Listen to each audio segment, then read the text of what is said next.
This is the 17th season of Bass Talk Live with your hosts, Mark Jeffries and Matt Pingrak. BTL is brought to you by Lawrence, Bass Cat Boats, AFCO, Duck and Fishing, Strike King Lures, Sunline, Big Bite Baits, Spro, X-Zone Lures, Yamagatsu, The Bass Tank, and Denali Rods. BTL coming at you. Good Tuesday, everybody. Welcome once again to another edition of BTL Bass Talk Live, where Matt and I are going to talk bass fishing and anything else that we want to talk about. Matthew, feeling better, man? That's good. You, if you haven't been following this week, Jeffries is coming off of a brutal case of food poisoning, courtesy of the, I guess, hospitality chicken at the basketball tournament this past weekend. Ugh. Not good. Feeling better. But good show today, and we're going to have Jared Lintner on, and there is a Bass Zone Pass with Mr. Lintner that we're going to dive into. Didn't he used to have the BZ logo on? Yeah, and a wrap. You know, I was thinking about this. It's weird how there's just certain people over the course of your life that you come across that you kind of connect with, right? Yeah. So, like, when you started covering the Elite Series, you didn't know who Jared Lintner was. No. You didn't know who Frank Scalish was. You didn't know who any of those guys were. Except for Van Dam. Well, not personally. No, not personally. I but knew then, nobody. You know, besides home. It's interesting just how you click with certain guys, right? Yeah. Like I remember every classic and stuff that you have, you know, Lintner would come down and have a beer, hang out, all that stuff. Stay in touch with Frank. It's weird how relationships work like that. Good dude. So we'll talk to Jared. Some changes in his life. We'll dive into that. And I think it's going to help him out, too, a bunch. Can I grill him about his Tackle Warehouse deal? Because I'm curious. Can he just, at any point, is it Christmas can he just log on? Does he just have a open account to Tackle Warehouse? I would think so. Because if you're a diehard tournament angler, you know that more so than the entry fees, is where you get in trouble. But I will say this. I would bet a dozen donuts he's very frugal. He does not abuse the sponsorship and the relationship that he has with those people. In other words, he doesn't go, hey, can you send me 24 cases of whatever? It's, hey, man, can you send me 6 packs of this? Puts in an order. Does he have a direct line, or does he have to go through the whole... I'm sure there is an online process that he specifically goes through. And heck, he may have to go through just like everybody else, and then he puts in a specific promo code. Would you not agree, though, that when you go I could show you right now down to the cent what I feel like it would be costing based on what I'm expecting the gas averages to be in each state and miles per gallon and all that. But where you get in trouble is when you go up to Thousand Islands, or you go somewhere and all of a sudden you're a $150 order in, and then it changes, and now you're another $150 order in, and then you do the overnight shipping with it. Now all of a sudden you just spent as much on tackle off Tackle Warehouse in 3 days as you did to live and stay there in the VRBO for a week. You know what I would tell you, man? You got to treat it like any other business. And there are business decisions that take place. I'm not saying whether it's smart or dumb. I'm just saying. No. Listen to me. I'm telling you, that happens all the time, and not just fishing. Because things happen, things develop, right. People are trying to position whatever product or service that they have that they're trying to sell, and then all of a sudden they got to do this extra thing in order of what they feel that they're going to make more money. Well, it's the same thing in fishing. You think you're going to make more money based upon this bait or tackle or whatever it is going to create a situation that's going to have you finish higher than what you would, at least in your mind, if you didn't have this necessary or what you deem necessary tackle to perform on the water. It's the same thing, man. It's no different. No different. I'll go with that. So you either go in debt or you become profitable based upon the cost that you have incurred to do the process. And the process is getting more. Now, fortunately, more I didn't tackle. have a ton of it. It was like little specialty stuff, right? Yeah. Because if you followed me this year, I threw about 2 different baits the entire year. But anyway. That's what it where is. I was going. Are we? What else you got? Are we? Well, gonna... here, dude, I got to tell you this. All right, I had an experience last night. Is this after what practice. you would not tell me in the pre-show? Yes. Okay, this is my first time because hearing this. I wanted to get your response because this is not my style. This is not how I roll. I've never been around it. You know, it was a first for me. So we had a long practice yesterday. Our home opener is tonight. We got the big pep rally going on today. It's kind of opening home games always kind of a big deal.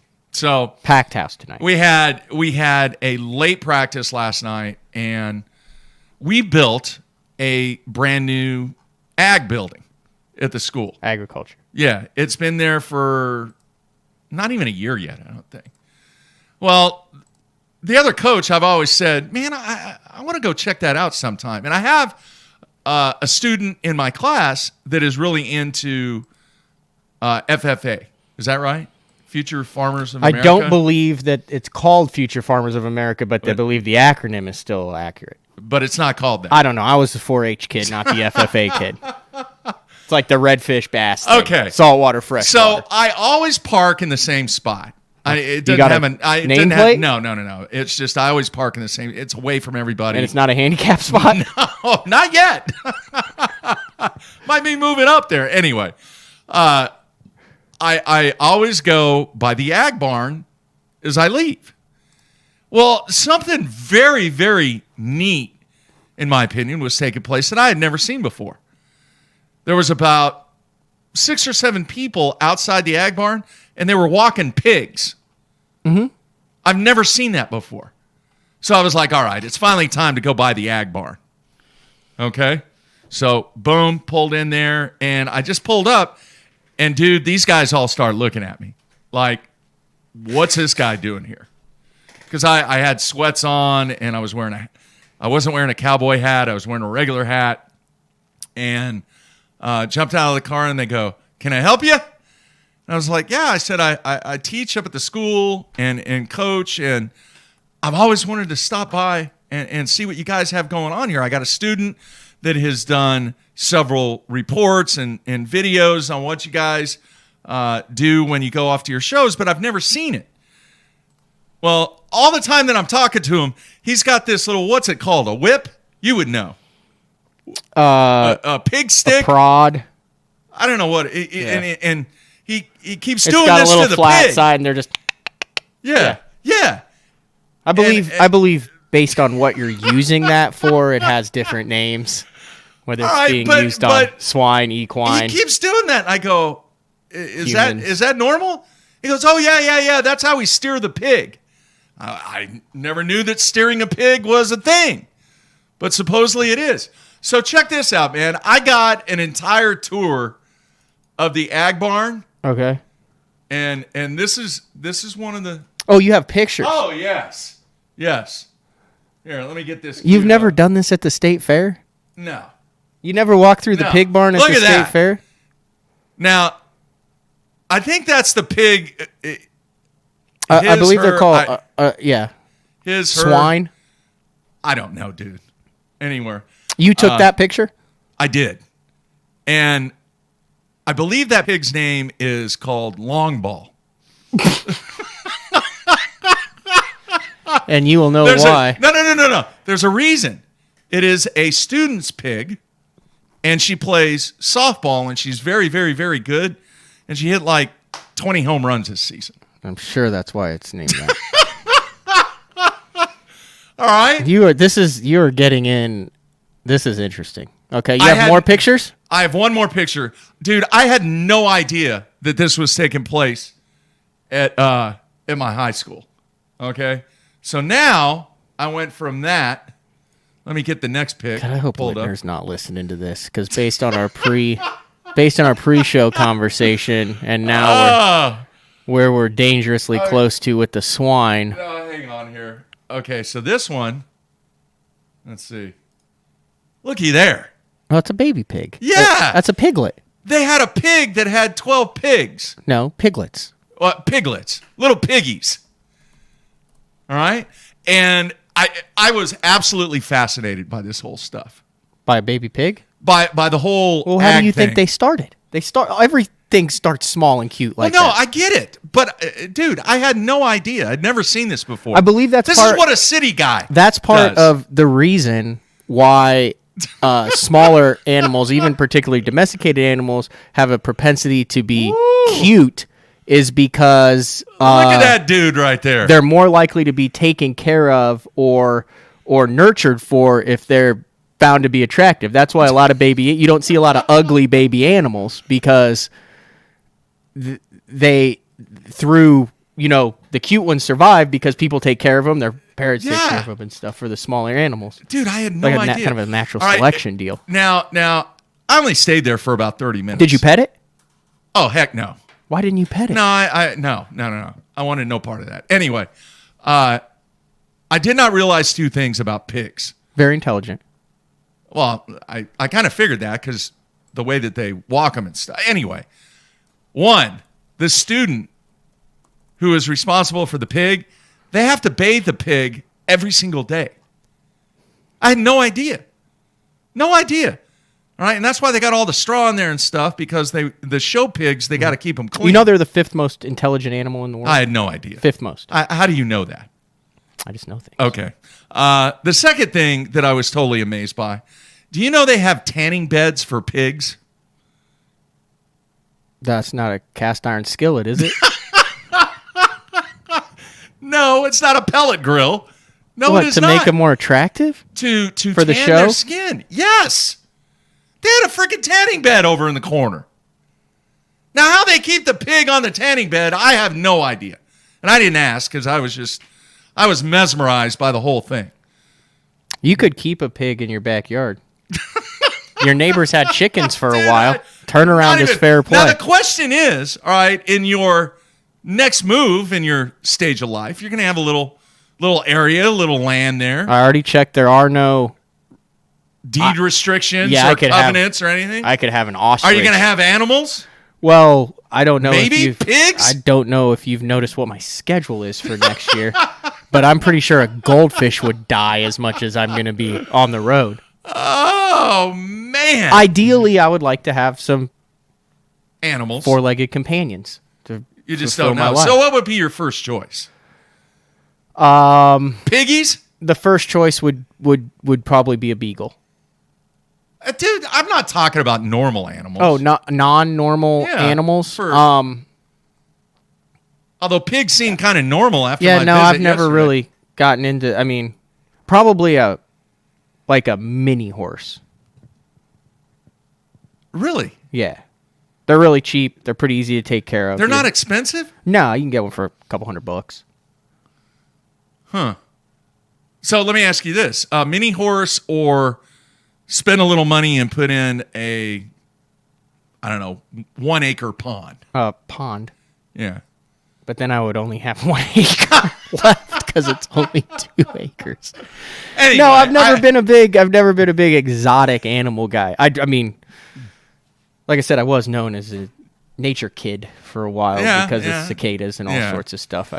You got to give it up to me, dude. For me to even stop and be intrigued by all that, I mean, I'm a city boy here. Yeah, I'm a that city surprises me. It's not. I- You've been in Oklahoma long enough, just and you never been teach in a around it. rural school, and you've Never never been- walked through the state fair where you go through the Just to get to the midway. cows and the Dude, I've been to the pigs state fair and like the goats twice. and all that. No. That's a must stop. And then you stop right outside the pavilion, and they typically have ribeye sandwiches.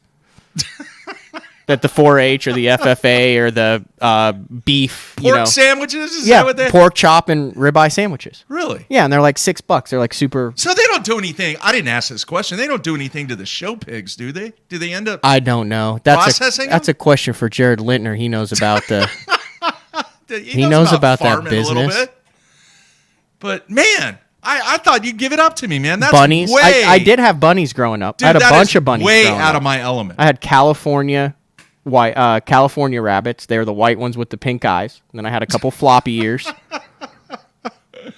Way out of my element. Way, way, way out of my element. All right, now, I'm going to put you on the spot on the show here, and then we'll take a break and come back with Jared Lintner. Obviously, we have the retirement show on Monday, but Next month, so I got like 6 days away. yeah. So I have been looking at the forecast. Yeah. Now we have some training sessions going on the week before Christmas. Christmas week following. I am eyeing one of those days where I saw the high was supposed to be in the low 60s, low to mid 60s. What's the wind? Variable to 5 miles an hour. You want to go crappie fishing? I have yet to be on the crappie fishing trip. That's what I want to do. What day? Probably Thursday. I think that's the day that I saw the Like weather this was Thursday? good. No. Next Thursday. That's Christmas Eve. Is it? Yeah. Well, then Wednesday. I'm sorry. It was the day That's before our training day. Dude, we're going to get it knocked out. I'm not going to not bring people BTO on January 3rd because you want to catch a 2-pound crappie. No, we'll have next week. We can do a Hold on, makeup I'm day if pulling we up need to. Dude, next week is Christmas week. Like next Friday is Christmas Eve. Yeah, Thursday. Yeah, that's a training day. Monday. That's what I'm saying. We can replace Thursday because you're not going to get too many days. Well, I got to go home for Christmas. Well, I thought you were going home Christmas Eve. That's what I thought. Yeah, that's Thursday, isn't it? That's no, Friday. That's Friday. Monday, Thursday, 20th, 21st. I thought, when is our training deal? I thought it was Tuesday, the 21st. Wednesday, Thursday. Well, can we figure this out after the show? Lintner's not even dead. He's all we see is a deer with a Santa hat on. Hey, bottom line is, before I see a.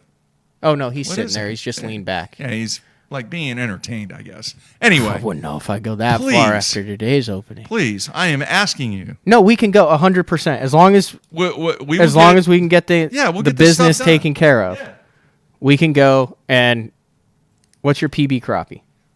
I don't know, a pound. Oh, God, that'll take 5 minutes. No, the crappie that we were catching at Lake X, they were pretty big. You haven't been there yet. Yeah, I'm not into pretty big crappie.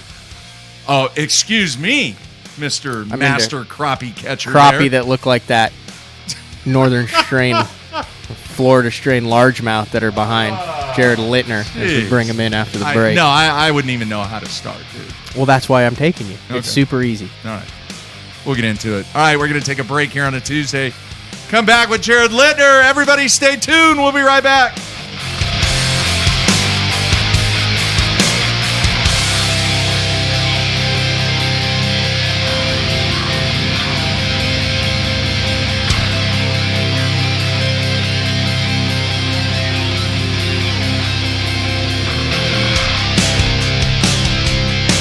Elite FS puts the full range of Lowrance fish finding tools at your fingertips. Find fish with active imaging 3-in-1 with Fish Reveal. Target fish with active target live sonar and watch fish react to your lure as it happens. Built-in C-Map Contour Plus charts make it easy to find key fishing areas. But best-in-class charts and powerful sonar is only the beginning. It's easy to build your fully networked FS system. From sonar and waypoint sharing to controlling the Ghost trolling motor and power poles. Lowrance Elite FS. Targeting fish just got easier. The new Puma STS has been redesigned from the ground up. With the angler, design, function, and performance in mind, nothing on this new offering was compromised, and the only thing carried over from the previous version is the name. Based on the Soft Touch series hull that started with the flagship Jaguar, this new model is nimble and performs incredibly well at all speeds with either a 250 or 300 horsepower engine. Featuring a new 96-inch wide-body footprint, this hull measures out at 20 foot 7 inches in length. Industry-leading design coupled with tournament-winning performance. The Puma STS from Basscat. Feel the rush.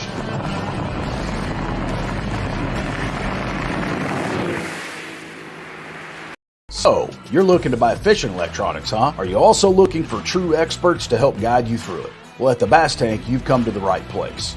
We are live forward-facing sonar pioneers with thousands of hours spent learning through winning trophies, cashing checks, and just having fun.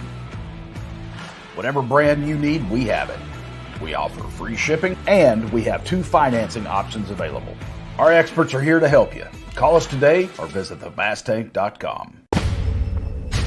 Preparation is key to success. And that preparation starts well before you ever hit the water. You're only as strong as your connection to the fish, and your line is that critical connection. Confidence in your line every minute of every day on the water is a necessity, and failure, it's not an option. Sunline makes the fluorocarbon, nylon, and braided lines to give you the strength to guarantee your confidence.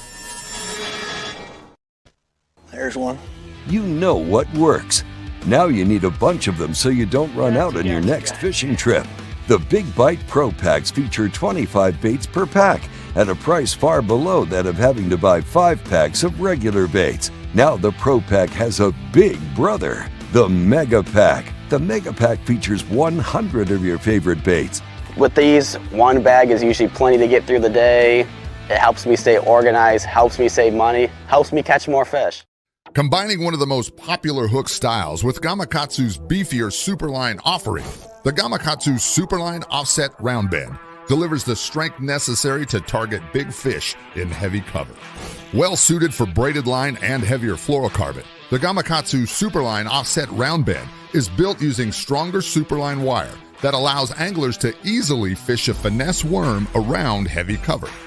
The round bend offers a larger bite area, perfect for any worm presentation, while increasing your hookup ratios. The newly enhanced Z-bend holds your plastics on the hook longer, reducing the number of pull-offs and reducing damage to plastics.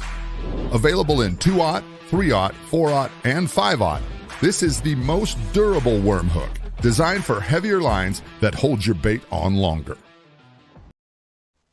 The Little John family of crankbaits designed by top tour pro John Cruz have excelled at catching bass in any condition for years. They all feature a flat-sided design and paint jobs that are seldom seen in mass production bait. The Little John family also expands with new rattling versions of the Little John 50 and Little John 50 MD.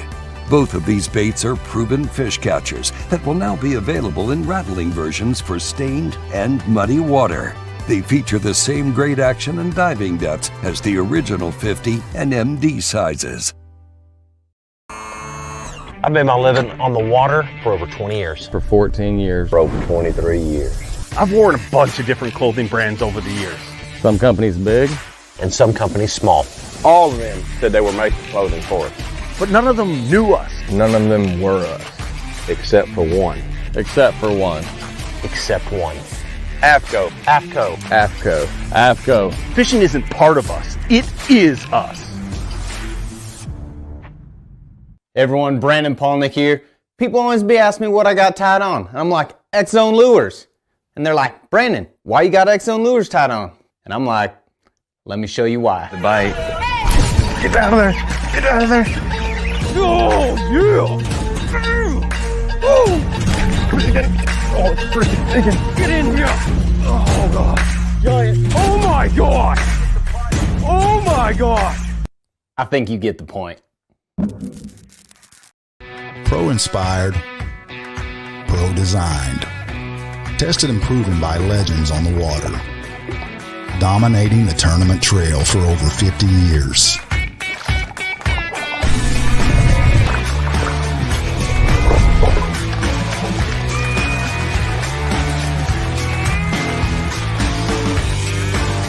Everything you need, one legendary brand. Strike King. Hey guys, Major League Fishing Pro Jacob Wheeler here with my new Signature Series line of rods with Duck It Fishing. We have my 7.2 cranking rod right here. Crankbaits can be very fickle, and having the right, having a lot of tip can be too much, and having not enough tip can, lose a lot of fish. So you really got to be careful. If there's one or two techniques that I'm really adamant about having the perfect action is a crankbait, especially like a square bill, a DT6, those medium running crankbaits in the springtime when those fish's mouth are pretty tough. That's when I'm really on top of having my actions just perfect.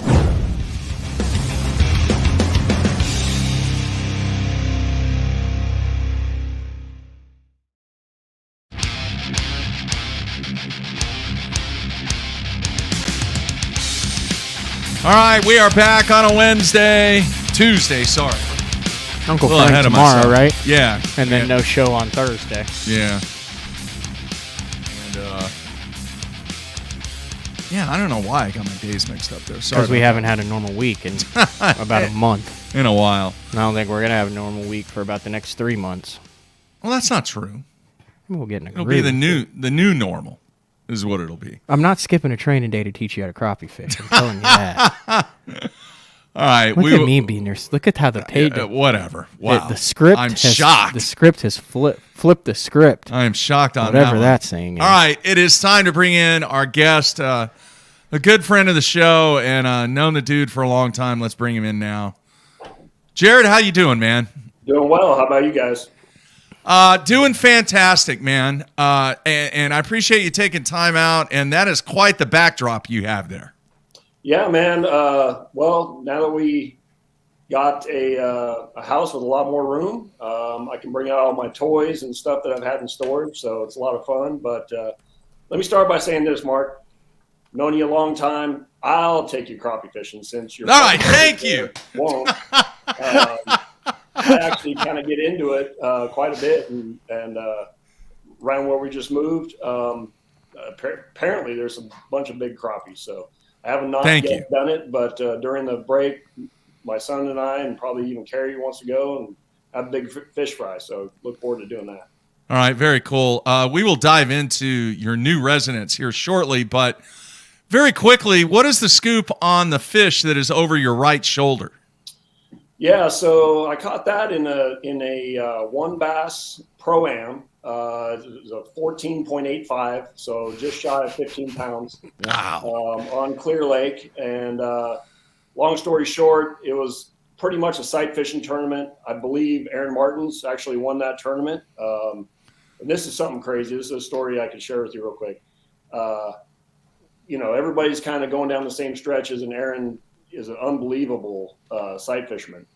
And I watch him catch this 8-pounder, right? Like close to 8. And I'm like, gosh, dang it, man. That one's gone. He lets it go. And I'm like, Aaron, what are you doing? He's like, dude, that was the male. And if I keep him, she's not going to come back. He let the 8-pounder go, caught an 11, and then caught that 8-pounder again, and he wins the tournament. Wow. I seen it go down. I was like maybe 50 yards from his boat. Everybody's in the toolies, we call them, and sight fishing. And I was like, that's amazing. Like, how do you let an 8-pounder go, and then 10 minutes later you catch an 11, and then 10 minutes after that you catch the same fish you just caught or just let go? And I'm like, whatever. Wow. Anyway, that fish right there, I'm cruising, kind of looking off the beaten path, so to speak. And I see this little tiny 12-incher. I'm talking like small.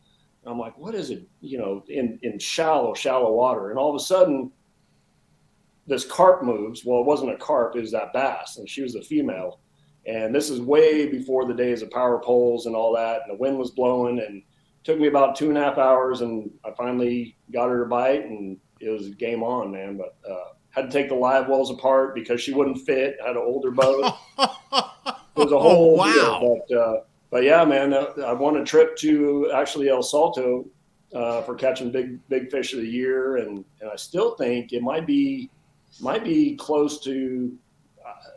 I don't know. I haven't kept up with it, but it used to be the largest fish ever caught in a professional tournament up to that point. So I don't know. That's what I was saying. There hasn't. Wow. I can't think of anything else. But, No. But yeah, no, that was fun. It's good memories. I got a northern strain over here. You can't really see it, but that's from a little lake, Lopez, that I've talked about on the show, I believe, where I grew up fishing. Yeah. That was the first 8-pound fish I ever caught. So had that replica made. So, but yeah, man, just having fun and getting used to a new scene. Yeah. What's the scoop on the deer? So that was a deer I shot in Wyoming. It was mule deer, obviously. It's 25 by 28. We horsebacked in up there by Afton, Wyoming, and horsebacked in. Shoot, I forget how many miles, 8 or 10 miles. Staying with grizzly bears and wolves and the whole deal, and we're there set up for like a week, right, in these tents, and it was the first time I ever done that. And sure enough, opening morning, I'm talking like 10 minutes.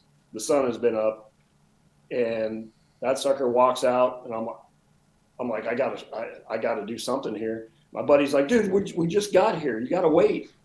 I couldn't wait no more. So pretty much I stayed around the camp and cooked and cleaned for everybody else after that. And Yeah, so that's a big one. Do you think you would have seen that deer if it didn't have the bright red hat on, or would it have just blended in? That was a giveaway right there. Yeah, no. Oh, Matthew, that's my wife putting up Christmas decorations, and usually the bass right there has got a little mouse, little Christmas mouse in his mouth. So I don't know where that's at. We probably in a box somewhere. Wow.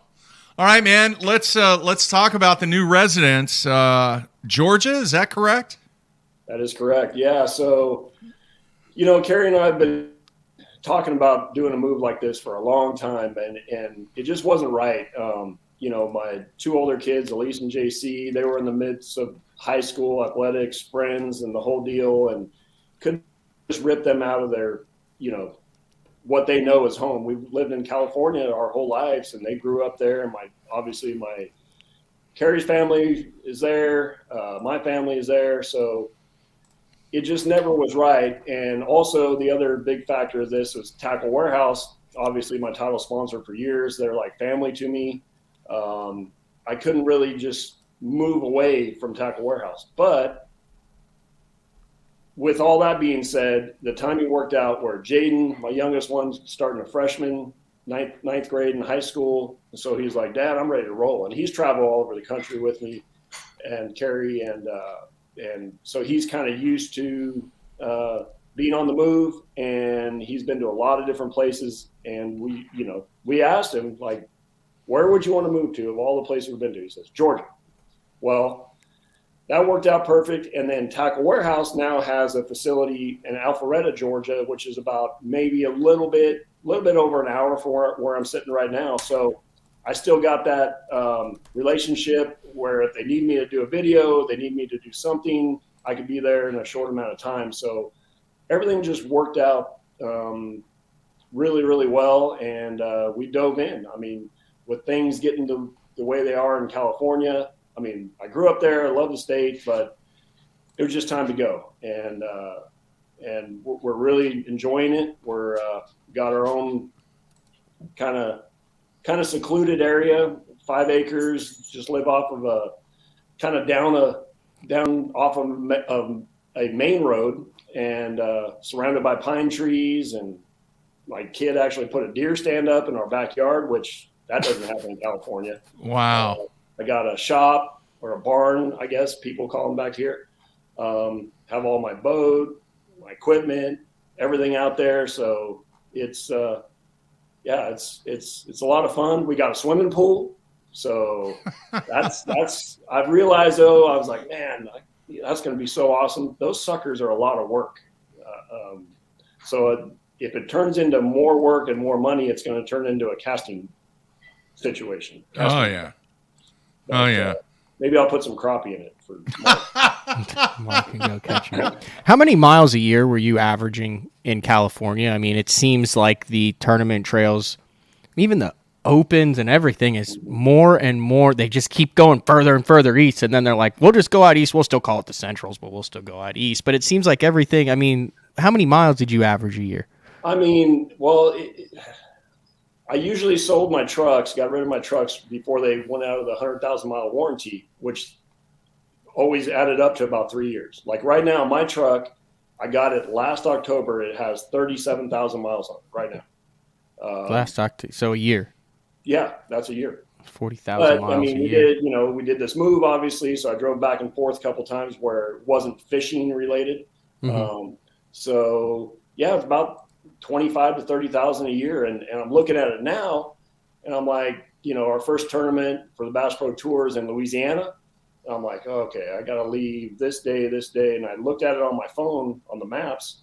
I'm like, it's only 8 hours from my driveway. I mean, that's ridiculous compared to what I've been doing. That, and I did this charity thing up at Guntersville a couple of weeks ago for the Anglers Association with the Major League Baseball players. That was a lot of fun. And I'm telling Carrie, okay, we got to get up early and leave, and didn't take into consideration the time change because I'm on Eastern, they're on Central. We're there in 3.5 hours.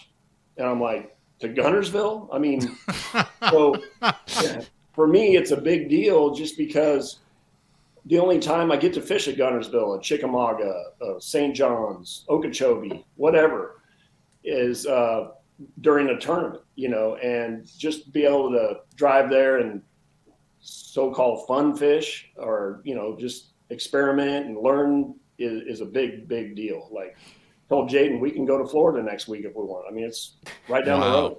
So it's really good, and looking forward to getting settled in here. We're doing remodel in the kitchen.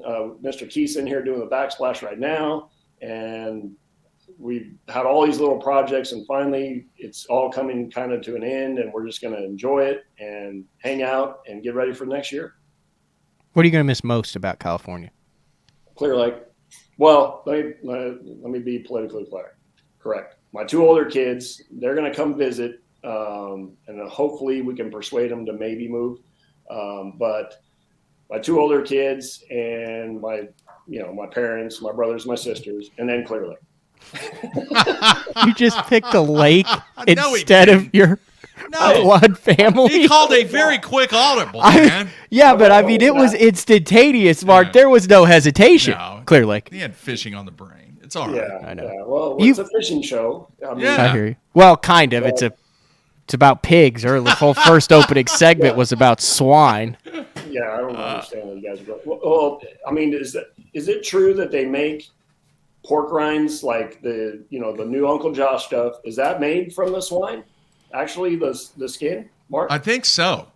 I think it is. Yeah. I know the original was. I don't know if the remake is, but I believe it is. And we have a vast abundance of fans out there. I would have to, because I am literally on tacklewarehouse.com, and I am on the Uncle Josh Pork Frog page. Yep. And they are advertising that the new number 11 pork frog, that it is loaded with salt, and you can also add some meat tenderizer to soften it up for added action. It says it right there. That is the last line on it. Wow. So fish the Uncle Josh number 11 pork frog as it is, straight out of the bottle, or add a little bit of meat tenderizer to soften it up for added action. Oh my gosh. So that cute little piglet you were showing the picture of could be fishing little. You think that might have been like Denny Brower's secret all through the 80s? Meat tenderizer? There you go. I didn't even think about that. But yeah, well, the water tank's cold. That stuff's going to be, more stiff. So I guess meat tenderizer, you might.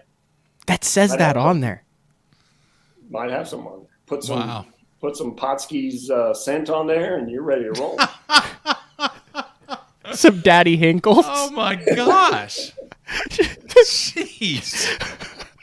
Yeah, man. What'd you do? I tenderized it, then I put it on the Traeger at 160 for an hour to get a nice smoky flavor to I'm it. like traumatized now based upon what I saw yesterday. Jeez.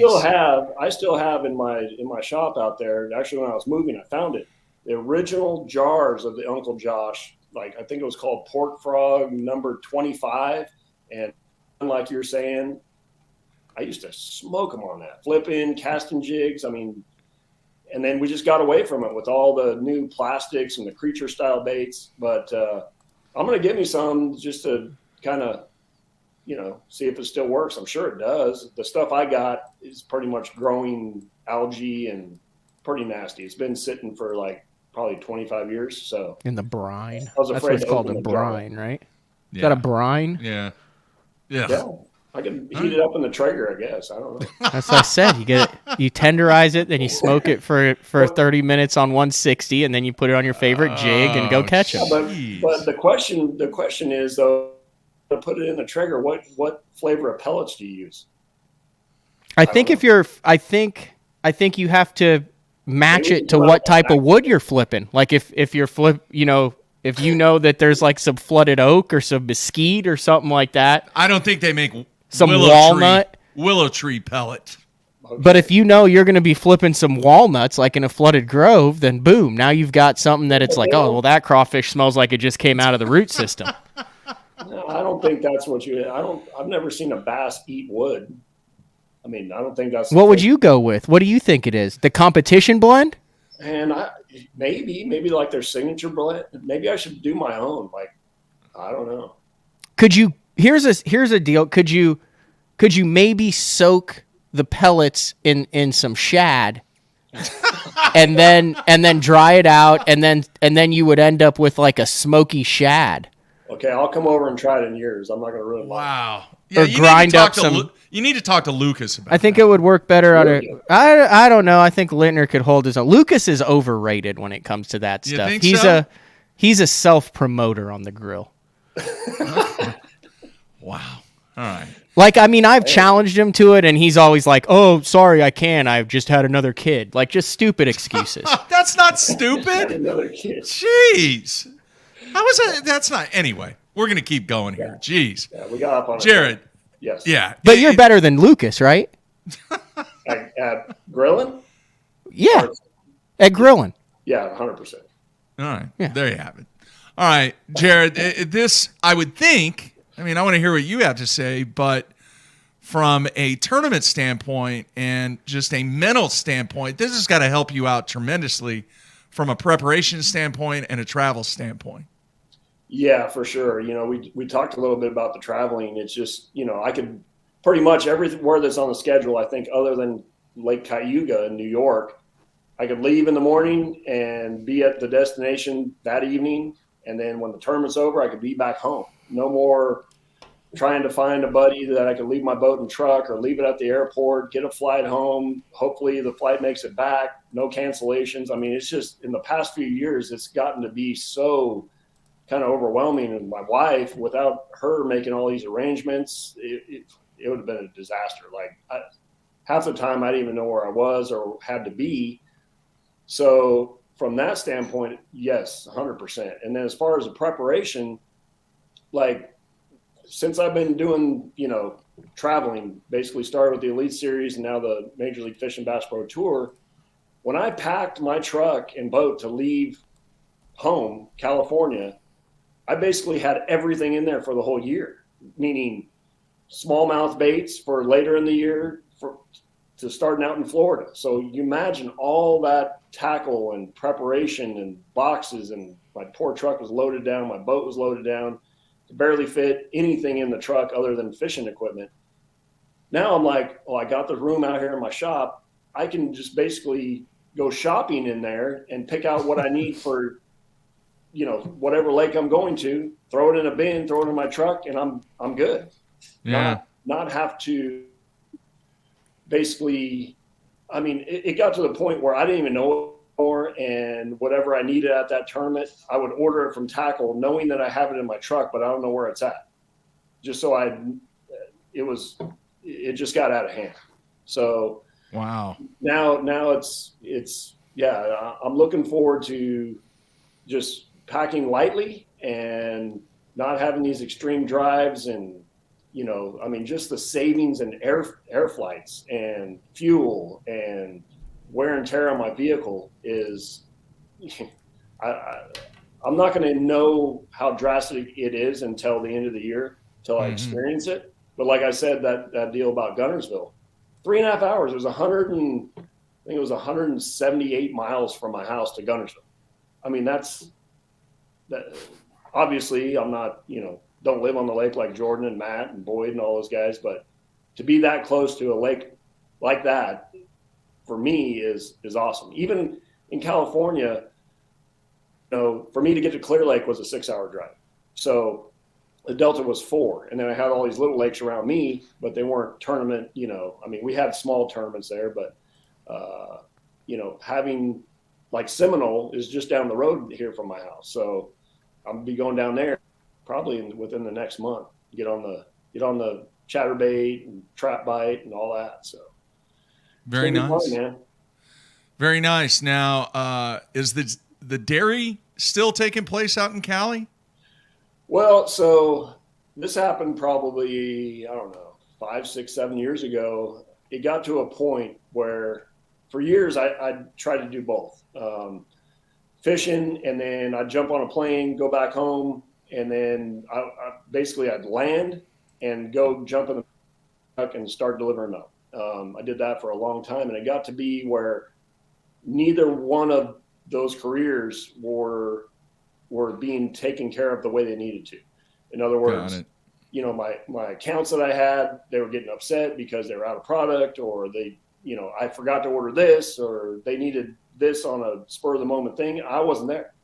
And then on the fishing aspect of it, hey, Jared, you know, can you be at this boat show? No, I got to go deliver milk. Can you do this seminar? No, so I had to make a choice. Obviously, I chose fishing. So my dad retired. My brother got out before I did. Then I got out. And then my sister I helped train some guys. And she's still running it to kind of keep the family business, still called Lintner Distributing.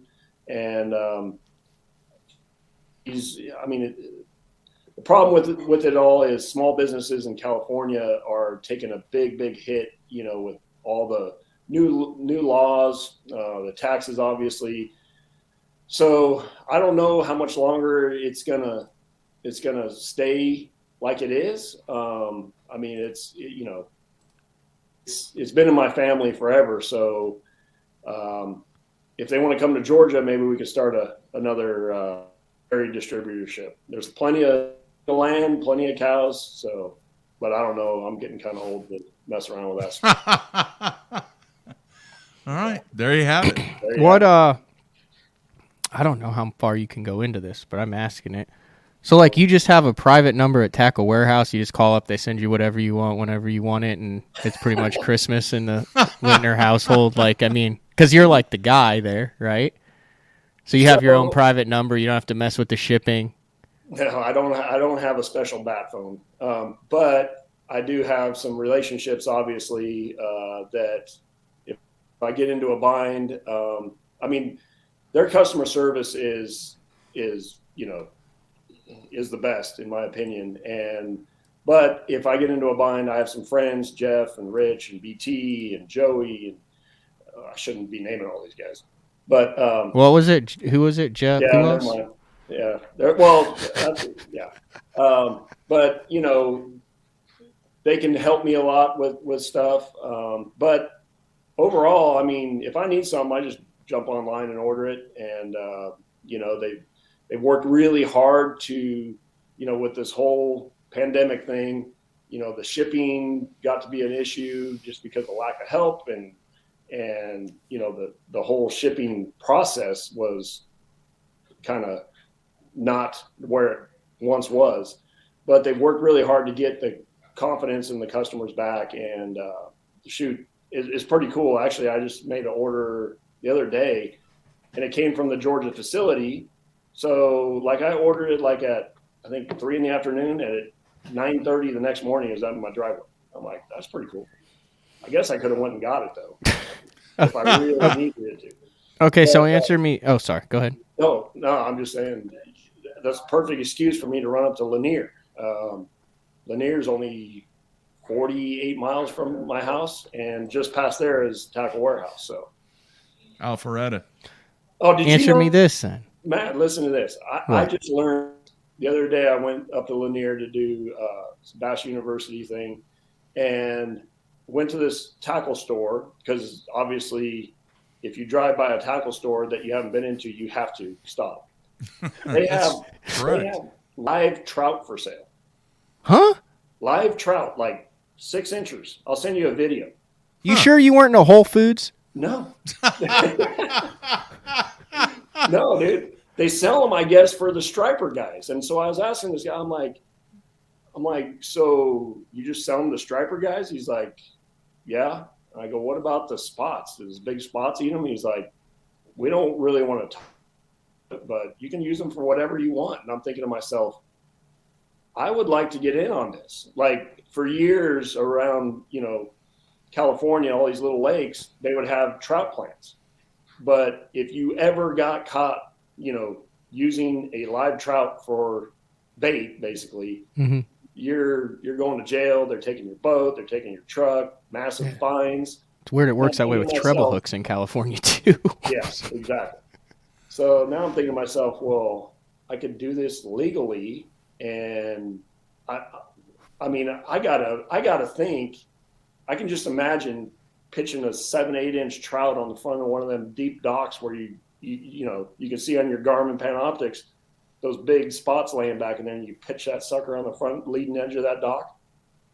I don't know. How much were they? They were like $1.99 a trout. No way. Wow. Yeah, dude, I'm not lying to you. I'll text you a video right now. Well, I'll do it after the thing. Yeah. So you could also, I mean, I'm assuming you could also buy bluebacks at that place too. I did not see those.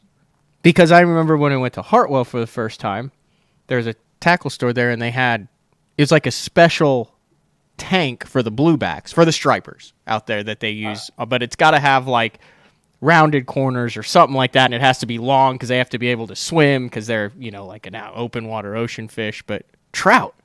Yeah. I mean, you could I've literally, never you could do seen a that. trout. Like if you have a large family, you could have a trout dinner for like $15 at that price. Well, they're only like 6, 7 inches. I mean, they're that big. They're 6, 7 inches. I just sent you the video. All right. Crazy. That's really cheap. Yeah. Hold on. I mean, Let me pull it up here. Maybe they just got a fresh shipment. I don't know. Maybe they just got a fresh shipment and they're wanting to They must sell a bunch. There's hundreds of them. I'm telling you. Where do they get them from? Look at this, There has Mark. to be a stream or something. Oh, wow. Well, I'm assuming they get them from a trout farm. They're not mining native rainbows out of the. Well, no. In California, there are some streams or trout farms or whatever you want to call them that have native waters, but they've been blocked off or something like that. I don't know. Well, they have big hatcheries. That's where they take the fish, to take the trout, and they plant them back in the lakes and stuff like that. But these, I don't know. I was kind of. I just wasn't like shocked me when I was like, is that really trout? I'm like tripping out because wow, Well, that's cool. It's deemed not the deal to do in California at all. Yeah, I mean it's pretty much illegal in a lot of places. Yeah, Yes, that's crazy. So, all right, Jared. I look forward to doing that. Heck yeah, that seems very, very exciting. All right, I want to ask you this because I've known you for a long time, and I've seen, way back when you first came on the Elite Series to where you are today. But I'm curious what your thoughts are as to how you think your game has evolved. Do you think it's evolved? Do you think that your performance, both on and off the water, has gotten much better from the business side? From the tournament side, where do you just think that you stand right now? I mean, we've known each other a long time, and I think it was my rookie year, maybe the second year of the Elites. You and I stayed at a hotel over there in Maryland at the Potomac. Remember that? Yeah. Oh, yeah. Back then, all I wanted to do was fish. Like sponsors, to me, it was just, hey, if I do good in this tournament, that's good for the sponsor. So in the realm of sponsorship, I've realized, now through social media, which my wife takes care of a lot of that and helps me a lot, that it's more about just fishing a tournament. It's all about, helping sell product, helping whatever they need, whether it's designing new baits or promoting something or what have you. So really developing those relationships away from the tournament scene is something that I've learned and still learning to do. Regarding the fishing aspect of it, I still have an issue with, I get stubborn sometimes. It's happened 2 or 3 times this year, and I knew I was doing it. Like, this is the way I wanted to catch them. And I had a little bit of, activity, whether it was a topwater bait or whatever, but that's really what I wanted to catch them on. So I forced the issue and it ends up being disastrous. And that being said, I know that it's happening. Like, I just talked about it on a seminar I did. I'm like, don't, allow yourself to get away from that and change. And, I consider myself a really versatile angler. Like, I've caught fish drop shot in 4-pound test and 80 foot. And I love flipping and frogging and buzz baiting and doing all that stuff. Heavy line, big rods, swim baits. I mean, the problem with that is then you there's a fine line of knowing when to pump the brakes and when to step on the gas. And I'm still kind of, I'm still trying to kind of figure out when to do that. And especially with the Major League Fishing format, if you're only getting 5 or 8 bites a day on a frog or a big buzzbait or something like that, and the fishing, there's a lot of bites to be had, you're not going to have a good tournament. So there's a balance of, use those as a tool. In other words, pick it up for 1 or 2 casts, not fish with it all day to get those 5 or 8 bites. You might only catch 1 or 2 throughout the day, but then you have your secondary thing, or, what you're going to get the majority of the bites on. So it's still something I'm learning. And that's the cool thing about fishing, especially tournament fishing. You might master it for a single day or even a couple hours. You might have everything figured out, and then a weather change or barometer change or whatever. You're back to figuring out that puzzle, which intrigues me. You got guys that have done this their whole life, and they still have, rough days, bad tournaments or whatever, but then they'll rebound. And it's all about trying to figure out, the situation, the productive pattern for that day, and go on from there. So, I've grown a lot on both sides, and I still got a lot of room to grow. The day that anybody says, I got it all figured out and I don't need to learn anymore, I mean, you're going to get beat down in the next term. It's just the way it is. I'm going to tie this in. So obviously I've been getting ready for, I've not been getting ready. I've been planning Mark Jeffrey's retirement show. Yes. Just because for the last 10 years, Mark has said, when I retire, it needs to be a good show. So I've got a little bit. I never said that. So here's what I came across. I've been digging into the archives of the past 20 years with Mark and people who've been there, and I come across and this was after I'd asked you to be on the show. Okay. And I come across a press release that's still in my inbox from September 16th, 2006, and the title is "Kennedy Dominates Toyota Rookie of the Year Race," and it's about the oh boy, here we go. Yep.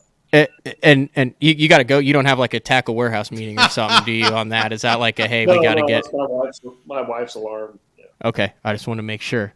But it talks about how Steve Kennedy, 37, burst onto and that's how old I am now. And I was like, good Lord, man, but that was 15 years ago. But it says on here, it says second place, Lintner, 32-year-old. And part of the emerging trend of successful West Coast anglers, said he's satisfied with his rookie season. And he earned enough points at the conclusion of Table Rock to qualify for the Classic on Lay Lake. You said, I qualified for the Elite Series and felt that if I didn't take this opportunity and fish now, I wouldn't get another chance. It has been an insane learning experience. I am learning to catch fish all over the country and have added some new dimensions to my fishing arsenal. And I just think it's cool. You basically, 15 years later, after you finished second in the Rookie of the Year race, kind of said the same thing. You're still adding new dimensions to your fishing arsenal. You're still learning to catch them all across the country, and I think that's why you're one of the few guys that has been able to do this for 15-plus years. Yeah, I mean, you're exactly right. Like, back then, like when that was written, I didn't even know what a swim jig was back then. Like, I remember it may have been that year, because I remember I took it back to my little lakes I fished, the swim jig technique, and I'm like, dude, this thing is crazy. Went to the home lakes and absolutely mauled them. Now, back, in this part of the country, it's just a mainstay. Like, it's like a Texas rig worm, that's what you do, swim jig. But, back then it was learning about all these, techniques that weren't as prevalent in California. California's kind of known as, swim bait, deep water, clear water. Well, that's, you go to the Delta, Clear Lake, a variety of lakes, that really doesn't play like that. But, out here, it was always, I grew up watching Bob Cobb on the Bassmaster shows and all the old school stuff, and seemed like everybody's throwing a spinnerbait or flipping a jig back in the day. But once you meet different people and you get into the tournament scenes and you hear about stuff like I mentioned, the swim jig, you know, all these different style of crankbaits. Like a good friend of mine, Barry Hooper, just down the road from here, and he's a big reason why I'm actually in this area. You know, he's like, hey man, let's go fishing. Okay. Well, I'm like, what are they biting on? Crankbait. Okay. So I bring my crankbaits. No, man, they ain't eating any of those. I'm like, what are you talking about? Dude, you got to have a flat side balsa bait. That's it, period. And I'm like, what? I don't even own one. I mean, you know, of course I ate my crankbaits I brought, you know, Jackal Bling, flat side and all that. But it's the same thing in California. You know, you get kind of, there's certain swim baits, there's certain style of swim baits that they bite in the northern part of California, and then the southern part they bite the other ones. Well, it's the same thing throughout the country of the bait, the style of baits they throw, the different ways they look at, you know, like we pull into a pocket and I'm looking at it going, okay, I'm going to do this, this, this. And Barry's going, okay, we're going to catch him doing this, this, this. So it's constantly learning, you know, my whole career, basically, whether I'm fishing with Jeff Crete, Mike McClellan, a couple of good buddies of mine, you know, I've gotten a boat with them, and just the way that they look at a body of water or a situation is different from the way I do. And that helps you learn. You know, if you do the same thing day in and day out and you just fish by yourself, who's teaching you? You're just doing what you know, what you're comfortable doing and confident in doing, but you allow yourself to fish with different people. You're going to pick up on a lot of key things throughout your career of doing this. Yeah. Shoot, I even learned a couple of things from my kid. You know, the smallmouth fishing. We were up there at St. Lawrence, and they were wide open. We were below the lock, outside the off limits area, and I'm like, dude, they're everywhere. And he's like, just give me a stinking spinnerbait. And I'm like, dude, just throw a drop shot, you catch them. He's like, no, they'll bite the spinnerbait. He smoked them. And I'm like, like that wouldn't have been what I was. I see him sitting there on rocks, and I'm going, dude, just throw anything and they're going to bite it. Well, I never even dawned on me, he catches the biggest one. I mean, constantly, all the time. Wow. Well, dude, I got to admit this, you know, back on the plethora of memorabilia that we have as our backdrop, there is one thing there that is really special to me, and it will always be special. I don't know if Matt's going to keep it there. Hopefully. I'm not changing anything. He'll keep a few of those things. Why would I change any of that? You shouldn't, but you can do whatever you want to. Anyway. You got Boyd Duckett's shoes on top of Lintner's jersey? Oh. Yeah, it's the way that it's presented. I got you. It's very nice. Anyway, the jersey that you wore for me, and how that whole situation came about of you being willing to wear that jersey in the Bassmaster Classic. That was a big deal for me. It was a big deal for the company. And, I can't thank you enough for all the support that you've given me and what I've tried to do, what Matt and I have done over the years. And it's cool to see you be at the level that you're at. And I wish you nothing but the best to continue in your career, man. Thanks, man. And are we having a retirement party or what? Yeah, Monday, man. Monday's my last show. So how far of a drive is that from here to there? I'd have to Google it. It's closer than California, I can tell you that. It's closer than California. Hey, speaking of the jersey, though, is that check must have got post-dated or something. I haven't seen it. Yeah, it did.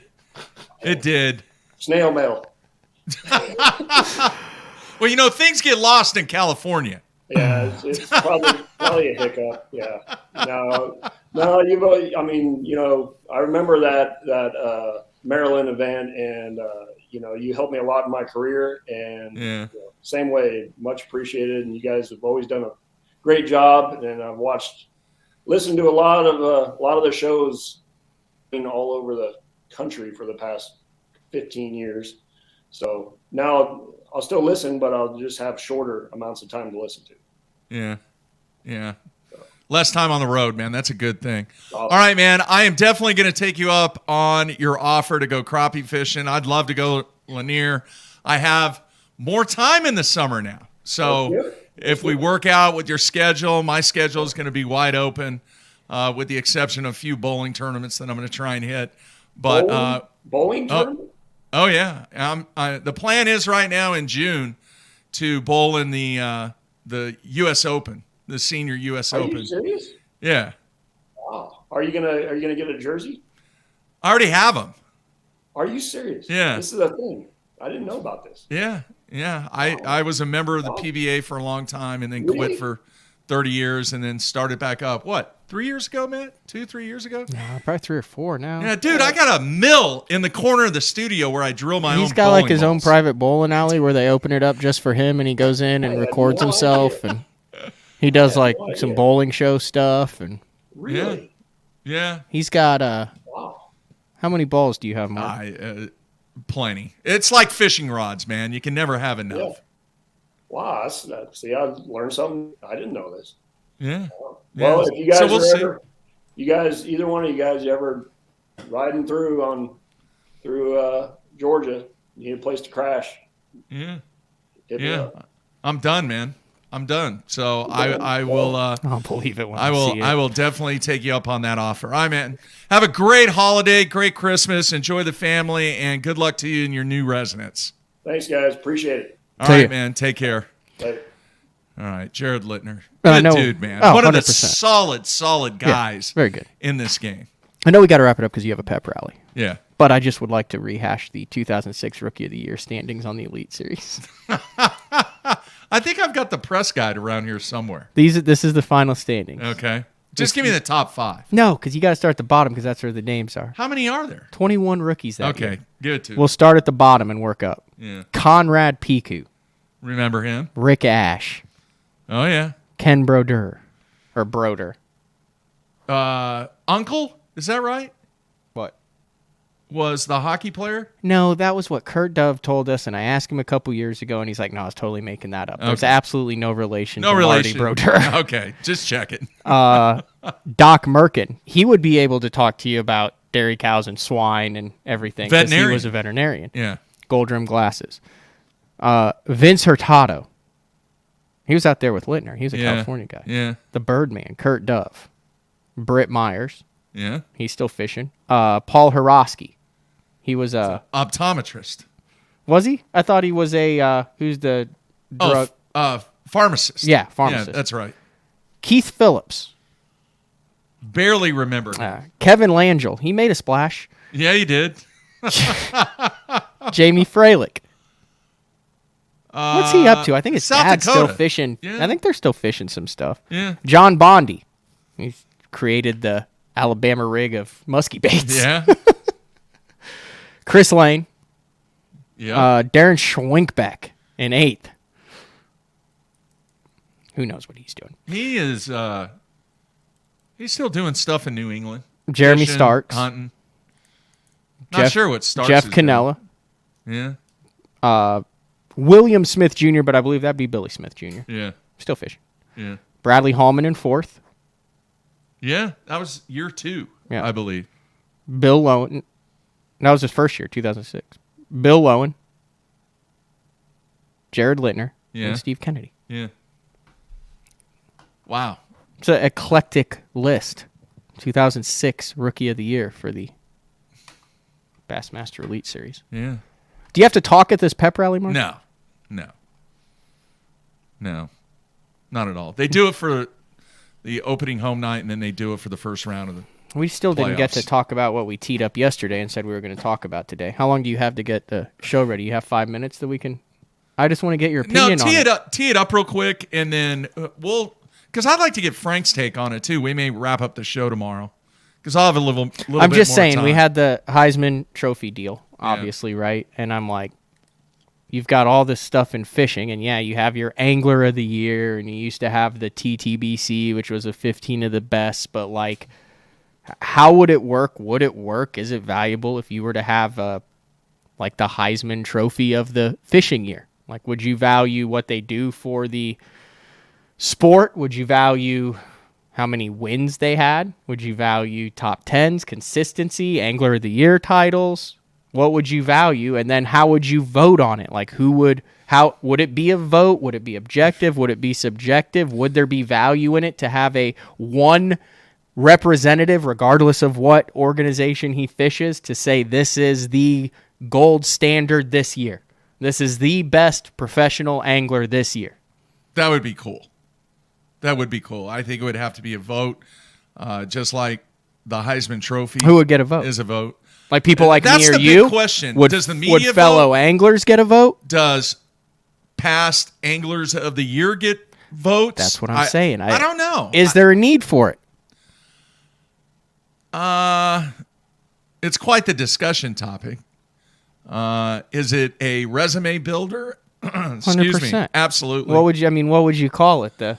Well, here's the thing. If you had companies that were involved in both organizations, and look, before anybody says it, I'm not trying to leave out the NPFL. No, it would be across all leagues. All right. Like, I mean, the NPFL, I would see maybe someone being like the Cincinnati of, you get a guy like John who won 2. Like, you maybe have a guy who wins 4 in the Angler of the Year and all that. But then, I mean, also maybe throw in some philanthropy, throw in the business side. Like, what would be the Give me mix? one company that is involved with the 2 major organizations. Toyota and Bass Pro? And Bass Pro Shops. One of those 2, maybe you have them put together. I mean, Toyota's, or no, who is it? Nissan is the big thing with the Heisman Trophy. Mm-hmm. They have the Heisman House and all that and everything. I think it is a marketing play. I think obviously it's a recognition play. It's a resume builder. You've done it before. We had the Team BZ, but it was just first and second team. Well, there was a period there. Remember, we were having like monthly voting from guys that I felt were strong media people in this business who were voting, who unfortunately you don't have a whole lot of, back then you didn't have a whole lot of independent people. You had people that were working for specific organizations. And I don't think you still have I don't think you have the number of people necessary to give a good range of what the vote distribution would be. Mm-hmm. Does that make any sense? Yeah, but like I said, I mean, I think you're looking at it tough. Like, it would be across all leagues. It wouldn't just be how much they won. It wouldn't just be how much they made. It would encompass, you know what I mean? Mm-hmm. It would encompass everything. I will say this, and this is kind of off topic, but not really. I think both organizations need to come out with a Sportsman of the Year award. And call it the A-Mart Trophy. Yeah. And I've mentioned this multiple times on this show, but I think that is a definite thing that would add something to both organizations, and I think both organizations need to do whatever they can to remember A-Mart in the classiest way. There you go. There's the A-Mart Trophy. It's the Heisman Trophy of professional bass fishing. Yeah. He was involved heavily in both organizations. Great representative of the sport. Yeah. Engaged the fans. Yeah. I mean, I think, like I said, you'd have to figure out how to do it, how to make it. But, man, you could get down to 4 finalists. Yeah. And really. It'd be cool. It really would be. This time of the year, I mean, there's not much going on. We have the Bassmaster Team Championship. We're talking about the next season. I mean, there's a couple-month gap. It's over. I mean, I think it would be awesome, and it would bring a lot of the organizations together, generate a lot of interest across all platforms. And, somebody made the comment, there have been a couple people talked about, no, it's not a vote. It shouldn't be a vote. The reason that I feel it should be a vote is to truly take into consideration what this person has done for the industry. On and off the water. For the community. How they've represented the industry as a whole. Exactly. And like I said, if you win all 8 tournaments, but you're an idiot. Good point. I don't know if you could call people idiots in this day and age. No, I get it. So that's my thoughts on that. I think it's a great idea. I think it should happen. I think get. So who heads that up then? I don't know. That's what I'm saying. You have a committee. Obviously, you put together a committee. Who puts together a committee? Somebody puts together a committee. It has to be somebody that is independent, that is not involved with either organization. I know an organization that would be perfect for that. Yeah. There you have it. Good stuff, though. All right, folks. Once again, I want to thank Jared Lintner. Been a while since he's been on the show. Mm-hmm. But it sounds like the situation that he has now, great situation for him and his family. Definitely going to help on the travel and the mental challenges that take place in preparation and so many other things going on besides what is going on the water. But good for him, man. He deserves it. He's kind of a grinder. Yep. Good dude, but has been able to survive for all these years and adapt to both things on and off the water. So great stuff, and best of luck to him. Tomorrow, Frank. Day 4 on day 3. He always brings it. I got to cue up the music here. Sorry, man. Get ready for the outtake. I got to get the show posted early. Hey, I did check out Spotify. No issues yesterday. So hopefully... You got to get that handled before I take this thing over. I think we're good. The DEFCON 1 thing that I went through months ago, I think is helping the situation because they were very quick to respond to my request, be it the provider that we use. So, good stuff. All right, man, opening night tonight. We'll see what happens going up against a 6'10 kid that loves to shoot the 3.